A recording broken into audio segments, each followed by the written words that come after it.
financial problems, elder law, criminal law, tax problems, business matters, divorce, personal injury, bankruptcy, your life, your reality. Life is complicated. There is the law and there is reality. Welcome to Law and Reality, sponsored by THAV GROSS. Now here's your host, Ken Gross. Welcome to this segment of Law and Reality. Today's topic is disability and estate planning considerations. Brian Small, good morning. Good morning, Ken. How are you? Jeffrey Linden, I'm fine, thank you. Good morning, Ken. Fine, thank you, too. Jeffrey Kirchner, we haven't seen you in a while. I know, I haven't been seen in a while, but it's nice to be seen. Your travel schedule's been interfering with our schedule. I humbly apologize. I'll try to not travel as much. Extremely pleased to have you here. So, what's new in the disability world? Anything new? Anything changing? Anything status quo? Cases faster? Cases slower? New rulings? Anything to report? Well, so with regard to a hearing itself, what's kind of interesting is they've changed the parameters. One of the things you have to prove is that you can't go back and perform what's called your past relevant work. And forever it had been work that you had done over the past 15 years. There's a big analysis. And the first one, past relevant work. They've changed that now to work that you've done over the past 5 years. And that really helps. That helps. Right. So it makes sense, though, first of all. Work that you've done over the past 15 years. 15 years ago, life is changing so quickly, technology is changing so quickly, that a lot of those jobs that you've done 15 years ago may become irrelevant, those skills that you learned, because the job has changed so much. What caused them to finally make that change? How did it arrive? Is this a judges made a decision, or is this an administrative decision? Administrative decision, but part of the help was through the National Organization of Social Security Claims Representatives, which I'm a member of, that petition Social Security. This group that I'm part of all the time is kind of the watchdog for people in petitioning and trying to make it better, make it more streamlined. When there's problems, they try to propose legislation, things of that nature, and it just makes sense. And it also was a push from a lot of the vocational counselors, too, who would testify in these hearings, would say, yeah, that's a lot of that work is irrelevant. Does this enhance or make it easier to get your cases approved? I'll drop, it does, but it makes the hearings a lot quicker. It makes the application process a lot easier when you only have to do 5 years of work, and so it makes the analysis a little bit easier. So, Is this because a lot of these jobs just don't even exist anymore? I mean, were they looking, saying like, well, you could be a paperclip sorter, but there's no such job as a paperclip sorter anymore, so you still had to go back 15 years and say, well, you could do a paperclip sorting job? Wait a second, we still have paper clips. I understand, but no, but more so that the jobs, they may exist, but they certainly have. The red ones go here. Well, now you're The sorting. yellow ones go there. I'm still a paper we found your next career. So now we know The black one that goes Ken there. Gross has transferable skills. So Yes. there you go. If you can't be a attorney, you can do that. No, So- let him answer But the the answer is question. this, is that things have changed. For instance, I'll just give one example. In my workers' compensation practice, for years I handled claims from a company, for people from a company that would hire these women, and it was mainly women, to hand sew the leather on steering wheels. I had the greatest carpal tunnel cases in the world because these women would all destroy their hands and wrists. Obviously, because of technology, they don't need to hand stitch those. They've come up with technology, so that type of work So doesn't now you exist. don't have to go through that whole history and the hearing process and then the application process because it's not relevant. Right. Well, now it's 5 years as opposed Yeah. to 15 years. So- it makes it a little bit easier. So what happens if you have, like I've heard from, one of my first supervising attorneys who had a heart attack and had a good disability policy. I know that's private, not Social Security disability, but let's say let's take lawyers, okay? You've got lawyers do all kinds of different things. You've got litigators, you've got, transactional people, and let's say I lose my arm and I can't type anymore. Okay, or I have to do that. Is that enough of a disability because I can still type with one finger? What if I lose my vision and I can't read anymore? You've got blind judges, you've got blind attorneys, what if I'm a litigator or a trial lawyer and I've had a heart attack or an anxiety disorder, and now it stresses me out so much that it impacts my life? Don't give them any more examples. Those were the only three I wanted. Sure. So with regard to that example, you could still possibly be an attorney, or you could do other things too besides being an attorney, and that's up for a vocational counselor to determine whether or not you still have enough transferable skills to do what you had been doing in the past. That's interesting because what you're talking about is more specific to those long-term disability policies. Yes, that's what I was going to say. When short-term disability, that's a little bit easier to get. Once it transfers to long-term, it's specific to your job as to whether or not you can do your job or not. And that's what you're kind of getting at, too. Years back, there was this own occupation definition in the long-term disability policies that were very attractive. And like if you were a litigator and then you were diagnosed with a anxiety disorder such that you couldn't litigate in the opinion of your doctor, you could qualify for the disability benefit under these policies, not under Social Security, and still work as a transaction attorney. So there's a lot of...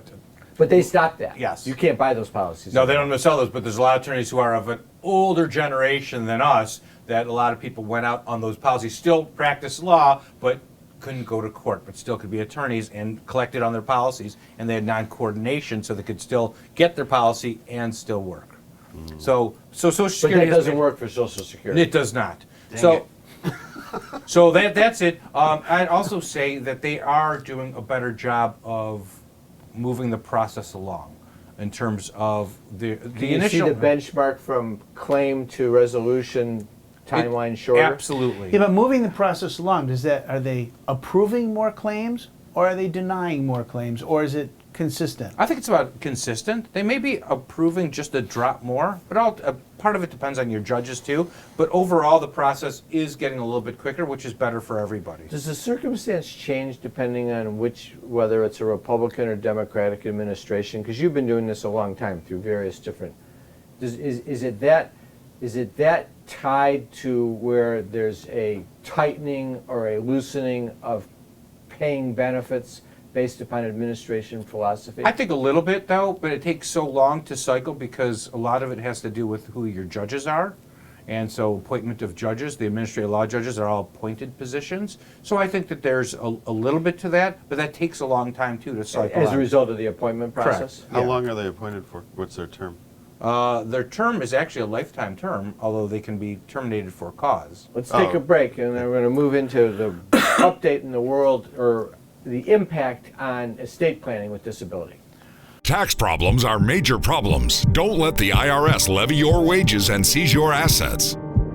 There is a solution. We're THAV GROSS. Our firm will solve your problem. If you're behind on your taxes and owe money to the IRS, call THAV GROSS.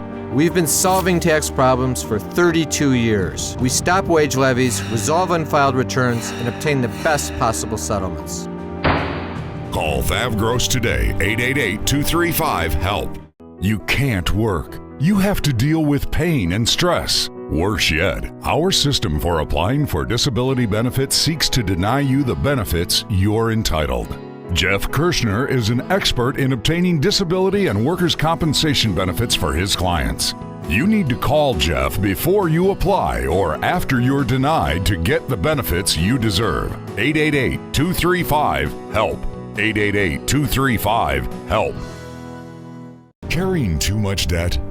Resolve your debt. Call THAV GROSS. You don't need to be broke, and you don't need to hit rock bottom. If you have income and you're struggling with debt, dump it. Think about the next 10 or 20 years. If you do what the banks tell you, you'll have nothing to retire with. There is a solution. Don't waste your future. Call THAV GROSS. We're experts at eliminating credit card debt. 888-235-HELP. That's 888-235-HELP. You know, Dad always asked that we look after Mom when he passed away. I know, but she insisted on moving down to the Villages, and now she has that new boyfriend, and I am worried.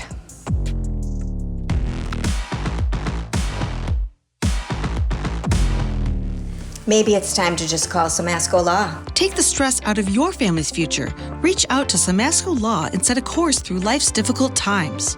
Samasco Law, protecting what means most because that's what we do. Is the debt piling up? Struggling to get by? It's all about preserving future income. Bankruptcy is one option. When it's right, it's the least costly, most effective way to save your home, eliminate a second mortgage, and wipe out credit card debt. But you need to address the problem now. We help people with bankruptcy. Call the experts. We're THAV GROSS. Our firm will solve your problem. 888-235-HELP. That's 888-235-HELP. If you're retired and in a financial crisis, there is a way out. It pains me when I see a retired couple exhaust their savings by paying credit card bills and for a home hopelessly underwater. THAV GROSS specializes in helping retired people in financial crisis. You just can't keep paying until you're broke. You need to address the problem now. 888-235-HELP. That's 888-235-HELP. We're THAV GROSS. Our firm will solve your problem. All right, we're back. So we got disability. We know we've got people that end up disabled.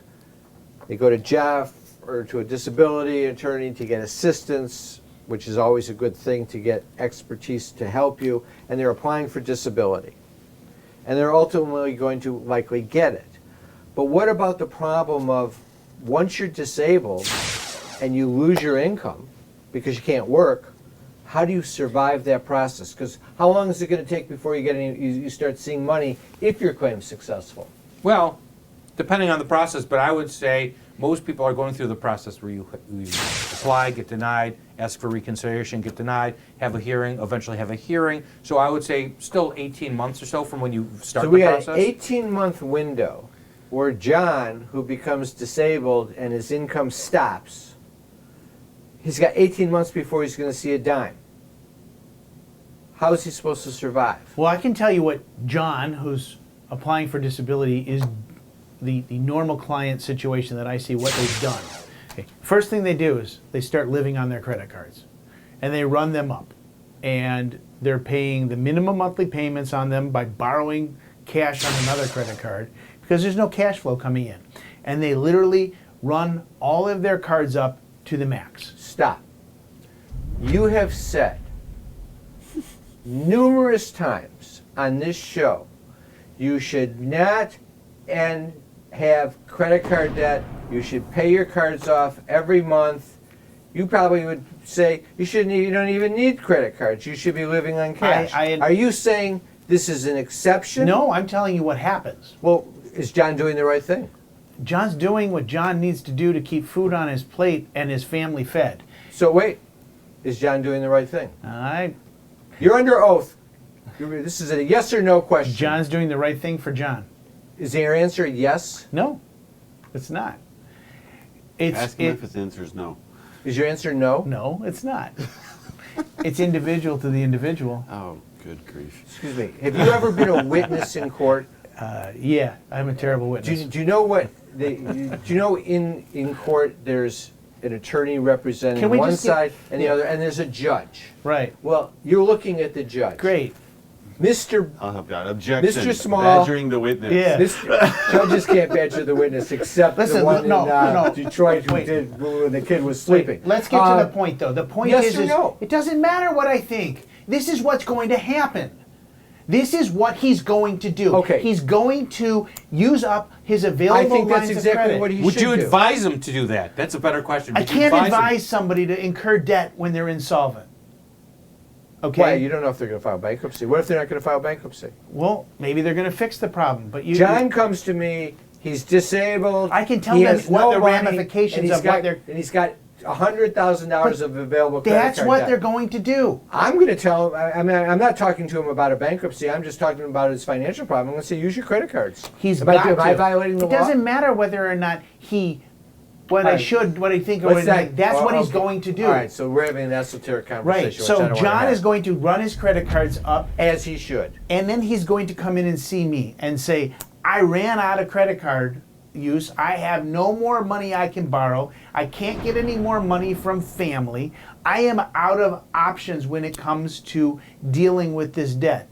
And I'm going to ask John, where are you in the process of getting your disability approved? Why do you care about that? Because it makes a difference as to how much money I can protect if I put John into a bankruptcy. If you are entitled to receive a benefit from Social Security disability, but you haven't received it yet. Let's say the case has been resolved and it's been The approved. check hasn't come to you in the mail yet. But it's been processed, or it's been... It's not issued yet. Okay. I can protect all of the money that you're entitled to. File a bankruptcy and get rid of your debt all And at if the the check same is time. issued and it's in The the check's mail... been issued, then the money's already theirs. I need to interject for a second. Social Security has most people now, and they want everyone Direct to do deposit. it electronically. And so it's happening. Actually, that's something that's actually been quicker too, is when they find out they win, soon after they streamline that process and it's deposited in their account immediately. Right. So they can't wait for They can't do planning in between.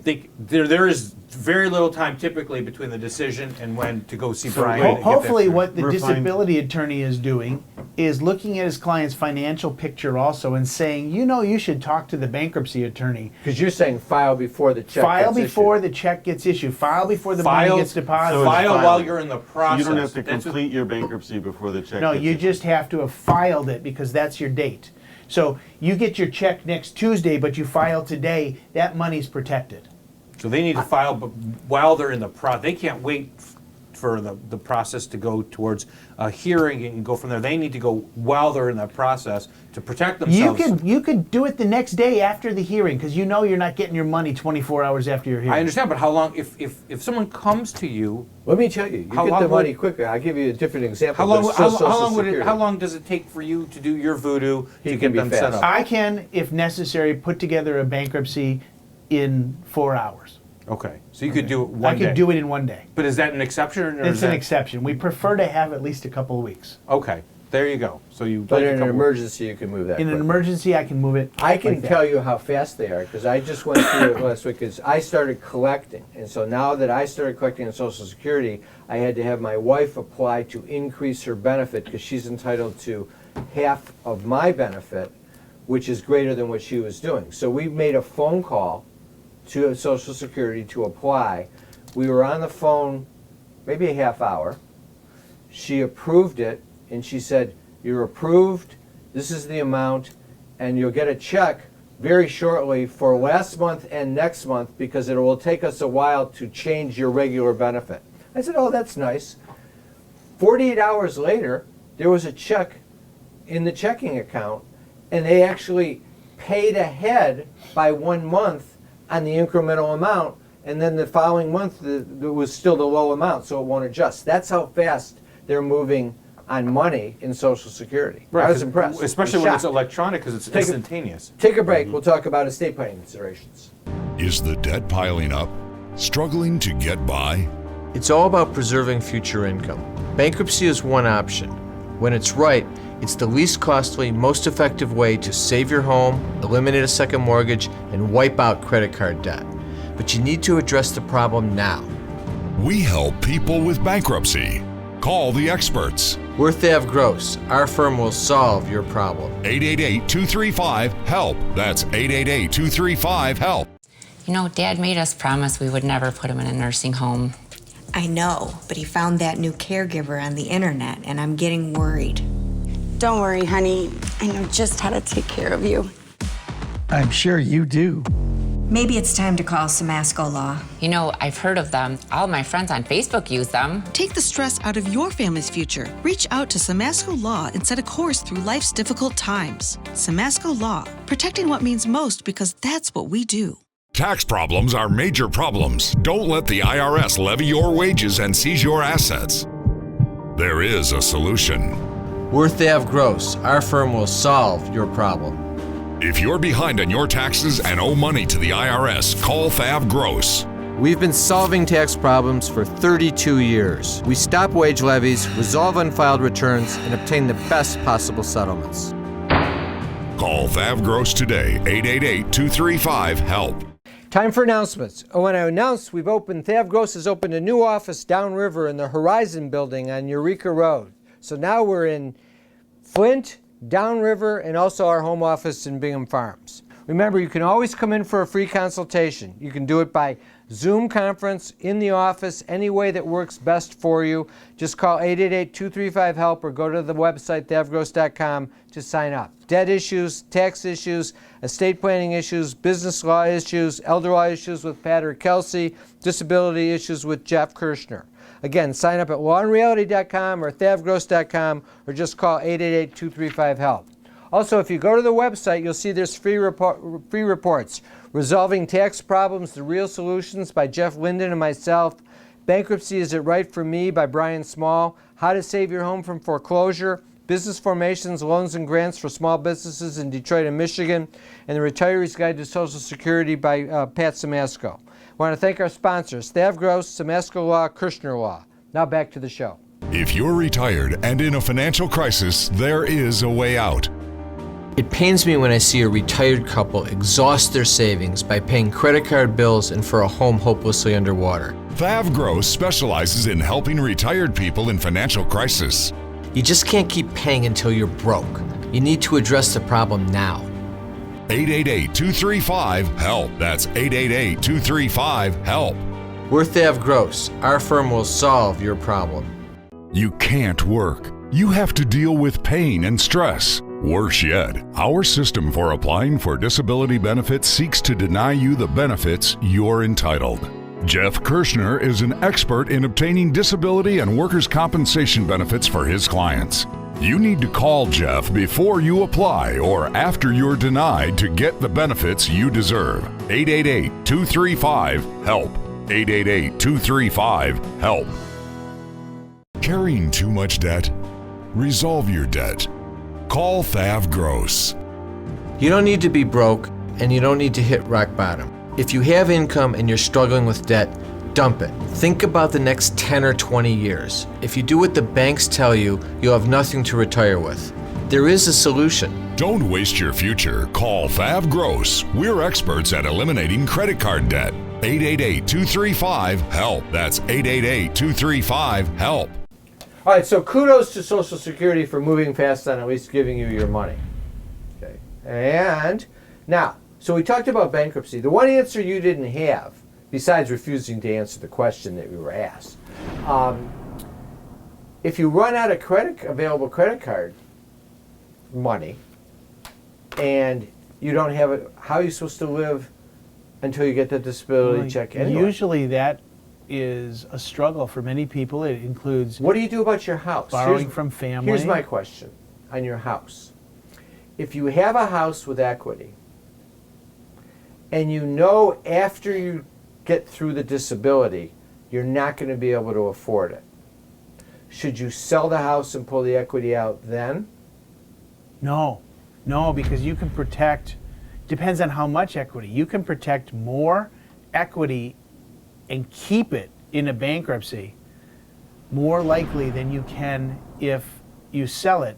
Because if you sell it and you need to file bankruptcy, there's only a limited amount of money, about $15,000 cash, that I can protect for you.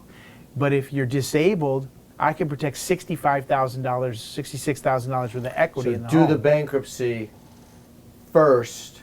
Get your And then disability. sell, because you're probably not going to be able to borrow on the if you're not working with no income, you're not going to be able to get a home equity line. No, but if you have a home equity You can line draw of on it. credit, you can draw on it, which is probably a mistake. But again, everybody's looking Well, at their it's probably, but in this circumstance, it's a question of survival. right, Okay. right. So if you have no equity in the house, then I think what's the strategy? Stay in. You know you're going to lose the house anyway. Stay in it as long as you can through the foreclosure process. Yeah, absolutely. Manipulating the process, filing for loan modifications, seeking forbearances, anything you can do so that you're not actually shelling out money. There's a lot of stuff you can do when you know at the end of the day you're losing the house, regardless, that can keep you in that house anywhere from an extra year to 18 months. So what about in the scenario where you're tapped out the credit cards? You don't have enough available cash to keep your expenses, but you have equity in the house. Do you stop making your mortgage payments for a while so that you have that cash available, and then once you get the disability benefit, catch up the mortgage payments after you filed the bankruptcy? You could. That is a possibility. Every single client is going to have a different strategy, and it's going to be based on what their long-term options and opportunities might be, including the fact that you've got the bank of mom and dad, which is something you actually have to worry about when you are facing, when you're applying for disability and you're going into debt. The last thing you want to do is inherit assets that are going to then be subject to being taken away from you In bankruptcy. in bankruptcy, or It doesn't affect your or by disability creditors. benefit. If Right. you It inherit, does not. you inherit Social from Security disability, not right, SSI. inherit from mom and dad. There's just a pot of gold sitting there, right? So you need- now you owe Visa and I'm Mastercard laughing money. because like some credit unions where you have to have a particular job to be able to use, some of us don't have a bank of mom and dad available to us. I understand, but a lot of people do, and if mom and dad pass and you inherit the family's, their assets. Those assets are just sitting there ready to be taken by your creditors. So what's your solution? Well, I know, disinherit John and leave all the money to the sister who's all not we need disabled? to do is do an estate plan for mom and dad that allows for the beneficiary, the person who's disabled, to receive the benefits, but somebody else is in charge of it. It's called the spendthrift trust with discretionary powers to the trustee. By doing that, no one can get to the money that John has inherited. So not you're protecting Visa, that money for John. not Visa, not MasterCard, He can not still even, file bankruptcy. Yep, and not even the IRS can get to it. Nobody. I didn't tell you whether John owed any taxes or Doesn't not. matter. I don't care who he owes. They can't get to it because John can't get to it So unless the trustee of the trust decides to give him the access to the Here's money. the point. Right. There's a lot of different factors in play here. I asked a very simple question. I asked No, two you didn't. simple questions. You asked an today. extremely complicated question. Well, the first question was a yes or no question. No, it which that wasn't. appeared to be a complicated It was one, not too. a yes or no question. But Calm down. the second Calm down. question, you're right, it was not a simple question. The things that John needs to do relative to bankruptcy, survival, and everything else while he has a pending disability claim are things that he needs help with. John needs to see a financial crisis management attorney. Yes. And guess who that is? You. Hey. Shocking. It's me. John, if you come in to see Brian, if you're out there, John, my request to you is simple. When you sit down with him after you do the introductions, you ask him one simple yes or no question. If he answers the question, you stay with him and listen to his advice. If he refuses to answer the question, then go find somebody else. Thanks so much, But Kevin. don't bring coffee because he's already fired up. Yep.